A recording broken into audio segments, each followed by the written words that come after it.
ভাই অনেক কিন্তু ব্রেভ কোশ্চেন করছেন, মাশাল্লাহ। না,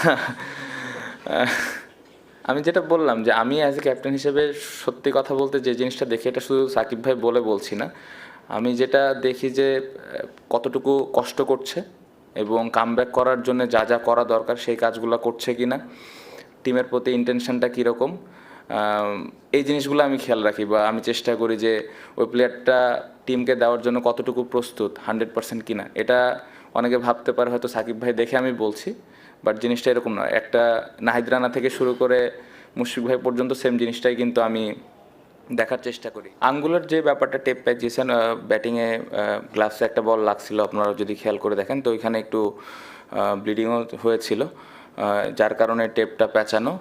আর আমি কখনো পার্সোনালি কোনো ইন্ডিভিজুয়াল প্লেয়ারের পারফরমেন্স নিয়ে খুব একটা কথা বলতে স্বাচ্ছন্দ্য বোধ করি না, কারণ খেলাটা